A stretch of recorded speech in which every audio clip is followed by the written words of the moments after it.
भगवान राम ने आखिर क्यों माता सीता को घर से निकाल दिया था जब वो गर्भवती थी? आप सोच रहे होंगे कि भगवान राम ने गलत किया, मगर ऐसा नहीं है।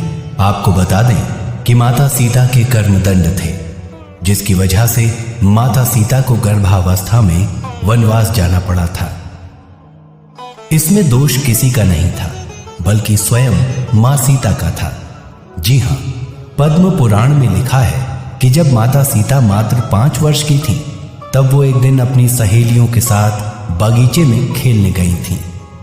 वहीं एक पेड़ पर तोती बैठी थी, जो अपने तोते को राम कथा सुना रही थी।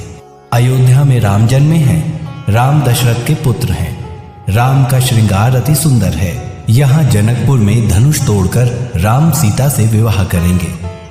तोती को यह कहानी इसलिए मालूम थी क्योंकि तोती और तोता वाल्मीकि जी के आश्रम में रहा करते थे, जहां रोजाना वाल्मीकि जी अपने शिष्यों को राम कथा सुनाते थे। तो इस तोती ने भी राम कथा खूब सुनी थी और रट भी ली थी। उसके बाद तोती और तोता उड़ते उड़ते जनकपुर बस गए आकर। जी हां, वहीं पर तोती अपने तोते को राम कथा सुना रही थी। तभी सीता ने सुना कि ये तो मेरे बारे में बता रही है। तो मौका देखकर चुपके से माता सीता ने तोती को पकड़ लिया और उसे पिंजरे में कैद कर दिया और बोली कि तुमने बहुत बढ़िया कथा सुनाई है, और सुनाओ। तभी तोती बोली कि बहन, मैं गर्भवती हूं, मुझे कैद मत करो। माता सीता ने उससे कहा कि मैं तुम्हारे लिए सोने का पिंजरा बनवा दूंगी। यकीन मानिए, माता सीता ने रातों रात सोने का पिंजरा बनवाया भी और तोती से कहा कि इसमें रहो और तुम्हें जो खाना हो वो बोलो, मैं तुम्हें खिलाऊंगी, पर तुम मेरे पास रहो। तोती बोली, हे सीते, तुमने भले ही मेरे लिए सोने का पिंजरा बनवाया हो, मगर मेरे लिए तो खुली हवा ही सोने के समान है। तोती गिड़गिड़ाते हुए रोने लगी और बोली कि मैं तुम्हारे सामने हाथ जोड़ती हूं, मुझे बंधन से मुक्त कर दो। मगर उस वक्त माता सीता निर्दयी और स्वार्थी बन गई, जिसके चलते वो तोती बेचारी तड़प तड़प कर मर गई।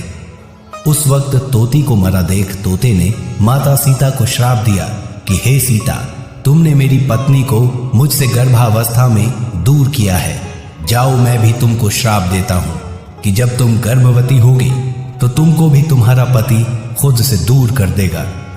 जी हां दोस्तों, ये बात साफ साफ पद्म पुराण में लिखी हुई है कि तोते ने ही माता सीता को श्राप दिया था, जिसका परिणाम ये निकला कि वो ही तोता इस जन्म में धोबी बनकर आया और आज उसी धोबी के कहने पर राम ने सीता को त्याग दिया।